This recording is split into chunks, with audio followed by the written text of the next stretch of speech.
नमस्ते सबैजनामा स्वागत छ मेरो च्यानलमा। म अस्ट्रेलिया बसेको लगभग 6 वर्षभन्दा बढी भइसक्यो। यो 6 इयर्समा चाहिँ मैले धेरै अप्स एन्ड डाउन्सहरू अस्ट्रेलियामा मैले आफैले फिल गरेँ। मेरो प्रोफेसनल ब्याकग्राउन्ड्स ओभरसिजमा म ब्याङ्किङमा थिएँ, मार्केटिङ डिपार्टमेन्टमा थिएँ, पछि एसिस्टेन्ट ब्रान्च म्यानेजरसम्म भएको थियो भने यहाँ आइसकेपछि मैले भनौँ न सर्भाइभिङको जबदेखि स्टार्टिङको अल काइन्ड अफ जबदेखि लिएर अहिले म एउटा कलेजमा मार्केटिङ स्पेसलिस्टको काम गर्दैछु। सो कम्पेरिटिभली चाहिँ इट्स भेरी गुड। मैले आफूले ओभरसिजमा जे पोजिसनमा काम गरेको थिएँ त्यही पोजिसनमा मैले यहाँ पनि काम गर्ने मौका पाएँ।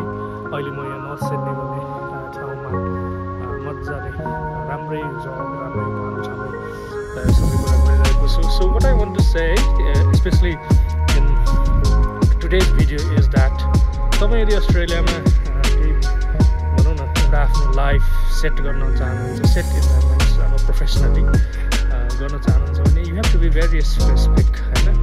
अनि प्लानिङ इज भेरी एसेन्सियल। तर कहिलेकाहीँ के हुन्छ नि, जति धेरै प्लानिङ गरे पनि एक्जिक्युसन चाहिँ नभएपछि त्यसले चाहिँ धेरै डिमोटिभेट हुने। सो सबभन्दा पहिले डिमोटिभेट त हुँदै नहुनुहोस्, स्ट्राटेजिकली अगाडि बढ्नुहोस्। अनि अर्को कुरा सल्लाहहरू, यहाँ सबै मान्छेको आफ्नो आफ्नै किसिमका इन्ट्रेस्टहरू हुन्छन्। So be very specific. आफ्नो एउटा सर्कल, राम्रो मान्छेको राम्रो सर्कल बनाउनुहोस्। अनि त्यो सर्कलले तपाईँलाई डेफिनेटली भ्यालु एड गर्छ। अल्टिमेटली रिलेसनसिप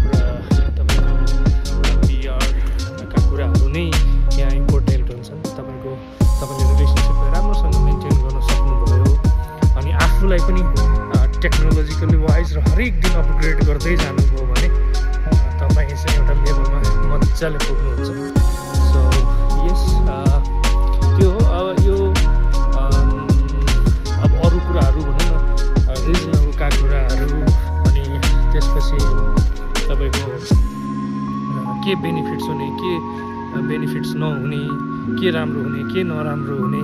अब अहिले त ओपन वर्ल्ड छ, सबै कुरा तपाईँले मजाले एआईमा सर्च गर्न सक्नुहुन्छ, कन्टेन्टहरूलाई भेरिफाई गर्न सक्नुहुन्छ, इन्फर्मेसनहरूलाई भेरिफाई गर्न सक्नुहुनेछ।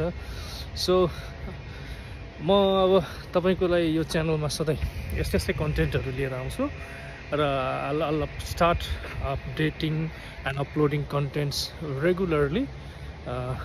Please watch my channel, subscribe गरिदिनु भएकै छ गरिदिनु होला। राम्रो लागे फिडब्याक दिनु होला, केही कुरा नराम्रो लाग्यो भने मलाई इमेल पनि गर्नु होला र पर्सनली पनि तपाईँले मलाई भेट्न सक्नुहुन्छ।